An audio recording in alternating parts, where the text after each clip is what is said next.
bán cái chiประเภท màu king craft và này dương ai giờ vô vì từ miền quân phải do chợ nó từ lời ca cho chấm sạch nhưng ai vô tỏi cô si có bán cho tỏi món cho có chi chấm này mà đặt tray để có bọc ôn chơi bằng có vô aiประกอบมายังสีบานดาจังคุณประโยชน์จากบอสฟอนนั่นคือเป็นมินเชอร์นะจังบองกูดามีนโนเกียฐานนำไปกัดทอจะเลือกการจัดนายบ้างนั่นคือชื่อประเภทเมาคิงกรัสบอสจีบองจากบ้านตำเด็จตำนองบ้านนะตามรายละเอียดเลยโทรศัพท์นี่คือโซนกาวสับเปิล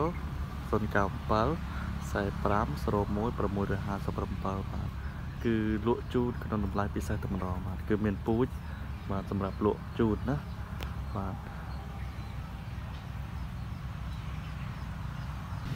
บาทไทยนี่คือชื่อดาวระบบสมาร์บาทระบบสมาร์คิงกรัสเลยยังอาจจะโยtừดำนะบาทมาโยtừดำนี่คือยังอาจโยเวtừดำคือระเบียบขนมการดำคืออัตบะเด้บาทดำลักษณะงี้นะบาทจังmàu này đãคือบทสันจีบองโอนโรติ้งคือขนมมือดมนี่คือทำลายปีโรยหาซับนะปีโรยห้านะครับบทสันจีบองโอนจังบ้านคือสมัยสมตำเนตำโนมากันเพจระบบขยมนะชนะระบบขยมหรือก็ตามละเอียดเลยตัวซับนี่นะบาทโอเคให้นี่คือจีเลอะบาทนี่คือจีเลอะบอกsmall king grass มาแต่เบียร์ปะหะแพ้แต่ใน small ออสเตรเลียได้จะได้คือเบียร์สดีแต่นี่ที่มาไทยคนประโยชน์บางวิก็โดยคณิตแล้วคือเวียสมโดตดอยสาธิตถึงเจมนะหนึ่งวิตามินสำหรับโกหนึ่งสัตว์ถึงเจมบางอย่างสี่ก็คือวิชับถมนะบาทจิบใช้คือจำนวนไตรจำลองไตรโกมอนตีนั่นคือยังหันจากđạiวิสี่ก็คือ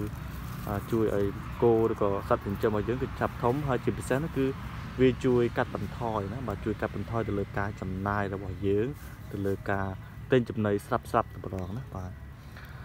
ok chứ bà sân chị bong trong bán ai tầm nệm đồ một cái lệ đồ sắp rồi có chan một channel bọc nhom tơ đó mà nó nhom đừng tầm nệm tầm đồ chun bón bà sân chị bong tụ bò sân chị bong là trời cá thì nhom đừng lội chun không làm lại bị sai tập đoàn mà ok nó cứ màu nó cứ dương vô về tập đám mình nhom cắt về từ từ chứ mình thay vì vô tập đám ấy nên cứ những anh đám bàn ấyហើយឥឡូវយើងទៅមើលពីរបៀបក្នុងការដាំស្មៅនឹងទាំងអស់គ្នាតើក្រោយពីយើងកាត់ដើមវាហើយតើយើងត្រូវធ្វើមិនខ្លះណាកាត់ដើមហើយយើងបំបែកគល់វាមកយើងត្រូវធ្វើមិនខ្លះមុននឹងដាំវាអូខេតោះឥឡូវយើងទៅមើលទាំងអស់គ្នាណាបាទនេះគឺជាស្មៅ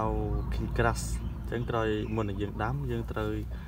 យកវាមកគ្របណាគ្របហើយយើងស្រោចទឹកវាសិនបាទយើងស្រោចទឹកចឹងណាស្រោចពីលើវាចឹងកាលណាយើងស្រោចទឹកចឹងវានឹងអាច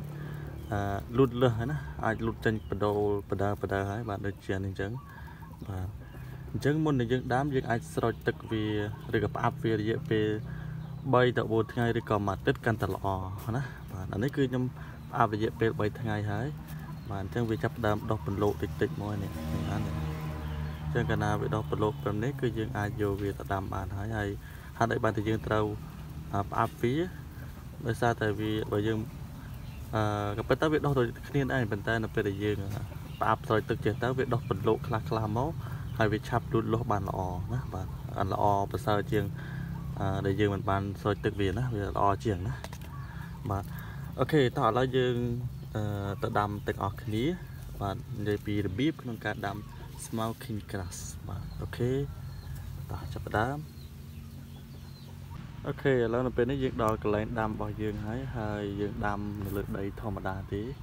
បាទនឹងគឺយើងជីកធម្មតាអញ្ចឹងណាបាទយើងជីកអញ្ចឹងមកហើយយើងដាំវាតែប៉ុន្តែនេះខ្ញុំដាំកន្លែងមានដំណាំដល់កន្លែងដីទៅនេះខ្ញុំឆ្លៀតដាំវាទុកឲ្យបានច្រើនបាទអូខេបាទហើយនេះគឺជាស្មៅបាទស្មៅនេះគឺយើងស្រោចទឹកហើយរយៈពេល3ថ្ងៃអញ្ចឹងវាអាចលូតពន្លកខ្លះមកហើយណាបាទអូខេសូមបញ្ជាក់ដែរថាដីហ្នឹងគឺ ក្នុងការដាំស្មៅហ្នឹងគឺអត់រើសដីទេគឺយើងដាំយ៉ាងម៉េចក៏បានដែរណាបាទគឺដីខ្សាច់អីធម្មតាទេដីនេះណាមិនមានជីវជាតិអីទេដីធម្មតាណាបាទអញ្ចឹងយើងដាំវាទៅគឺមិនរើសដីទេហើយយើងបើមានដីទៅនេះគឺកុំទុកចោលទៅកុំទុក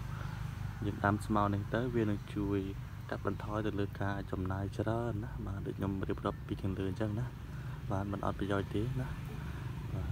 ចឹងខ្ញុំចង់ចេញคลิปហ្នឹងដើម្បីចែកជូនដល់បងប្អូនទាំងអស់គ្នាវាដឹងពីគុណប្រយោជន៍នៃការដាំស្មៅនេះបាទអូខេឥឡូវយើងទៅដាំបងប្អូនគ្នាអូខេអញ្ចឹងរបៀបក្នុងការដាំគឺយើងដាំដូចដលងអញ្ចឹងគឺអត់ពិបាកទេយើងអាចយកវាមកគុំទៅយើងអាចដាក់ 4-5 ដើមក៏បានដែរណាអត់អីទេបាទហើយយើងដាំគឺបើសិនជាបងណាមានជីអាចគោឬក៏ជីអីផ្សេងគឺយើងអាចដាក់លាយទ្របបាតវាក៏បានដែរឲ្យវាកាន់តែល្អណាបាទអញ្ចឹងឬក៏យើងចាំបន្ថែមជីពេលក្រោយនៅពេលដែលវាលូតលាស់សិនក៏បានដែរឥឡូវនៅពេលនេះគឺខ្ញុំបានដាក់ជីទេខ្ញុំដាំវាធម្មតាអញ្ចឹងណាយើងដុតដូចដលងអញ្ចឹងណាខាង2ម្ខាង3ទៅណាយើងដាំដលងអញ្ចឹងខ្លះគាត់ដាំបែបពូនក៏បានដែរដែលខ្ញុំអត់បានពូនទេខ្ញុំដាំលក្ខណៈធម្មតាបាទយើងដាំអញ្ចឹងណាដូចយើងដលងអញ្ចឹងមកគុំអញ្ចឹងយើងដាក់ 4-5 ដើមអីទៅណាអញ្ចឹងវានឹងលូតបានច្រើនបាទអញ្ចឹងគឺយើងដាំអញ្ចឹងឯងណាបាទគឺអត់ពិបាកទេបាទយើងដាំដូចយើងដាំដលងអញ្ចឹងយើងដាំធម្មតាអញ្ចឹងវានឹងលូតបន្លោចេញមកគៀននេះរយៈពេលមួយអាទិត្យឬក៏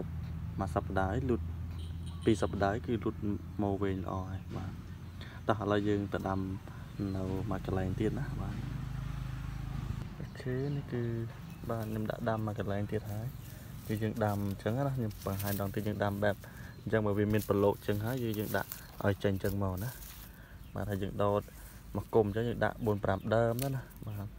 កាលណាយើងដាក់ច្រើនអញ្ចឹងគឺវាលូតលាស់បានច្រើនហើយស្អាតទៀតណាបាទវាកណ្ដុតមកគុំយើងដាំអញ្ចឹងទៅគឺវាស្អាតពេលដែលវាលូតលាស់មកគឺគុំគឺស្អាតមែនទែនបាទវាជាសភនភាពមួយយ៉ាងដែរស្មៅហ្នឹងណាបាទហើយវាមានគុណប្រយោជន៍ទៀតណាបាទសម្រាប់មន្តទារបស់យើងយើងដាំអញ្ចឹងទៅគឺអត់ពិបាកទេយើងដាំចឹងមកគឺអត់ពិបាកទេដាំស្មៅនេះគឺងាយស្រួលមែនទេពិបាក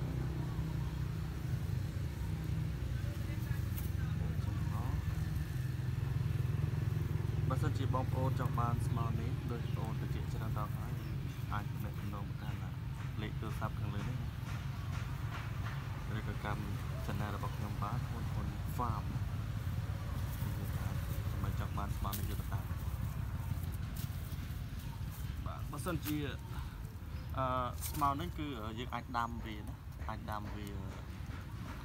នៅចន្លោះដំណាំរបស់យើងក៏បានដែរឈើហូបផ្លែក៏បានដែរអត់ប្រកាន់ទេនិយាយទៅគឺស្មៅនេះគឺយើងទៅហើយប្រភេទស្មៅគឺវាមិនសូវជាប្រកាន់ទេប៉ុន្តែស្មៅនេះគឺវាល្អណាស់បើយើងដាំអាចដាំចន្លោះដំណាំរបស់យើងបានអញ្ចឹងយើងគុំអញ្ចឹងគឺយើងដោតវាពី3 4 5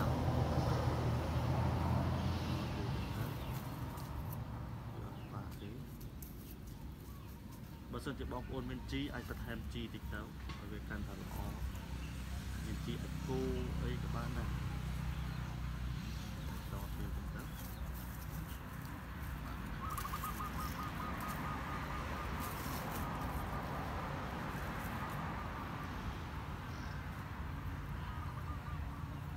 បាទអូខេឥឡូវក្រោយពីបងប្អូនដាំហើយគឺយើងអាចស្រោចទឹកវាពីលើទៀតណាបាទយើងអាចស្រោចទឹកពីលើវាទៅឬក៏បើសិនជាបងប្អូនមានជីឬចាំរយៈពេលមួយសប្តាហ៍ឬក៏2សប្តាហ៍ទៀតចាំដាក់ជីអាចគោអីពីលើក៏បានដែរណាបាទគឺអត់ពិបាកទេបាទស្រោចទឹកដាក់ជីវាអញ្ចឹងមកណាបាទស្រោចទឹកវាអញ្ចឹងមកក្រោយពីយើងដាំហើយបាទអញ្ចឹងសូមបញ្ជាក់បងប្អូនក្រោយពីយើងដាំហើយអាចស្រោចទឹកបាទ3ថ្ងៃជាប់ទៅណាបាទសូមសូវរត់ថ្ងៃរយៈពេល3ថ្ងៃហ្នឹងអញ្ចឹងក្រោយពីរយៈពេល3ថ្ងៃហ្នឹងគឺយើងមិនបាក់សូវថែវាទេឬក៏មិនសូវស្រោចទឹកវាក៏បានដែរណាបាទគឺយើងបាក់ យើងថែទៅដំបងទេប៉ុន្តែយើងត្រូវការពារដែរកុំឲ្យសត្វគោឬក៏មន្ទីចបន្លករបស់វាយើងអាចរកស្បាយអីហុំនោះណាបាទអូខេអញ្ចឹងវីដេអូនេះគឺមានប៉ុណ្្នឹងឯងបាទអរគុណសម្រាប់ការទស្សនាវីដេអូនេះតាំងពីដើមរហូតដល់ចប់អញ្ចឹងជាចុងក្រោយក៏សូមអរគុណបាទហើយក៏សូមជម្រាបលាបើសិនជាចូលចិត្តអាចជួយ like និង subscribe នៅ channel របស់ខ្ញុំផងដែរណាបាទអញ្ចឹងក៏សូមអរគុណសូមជម្រាបលា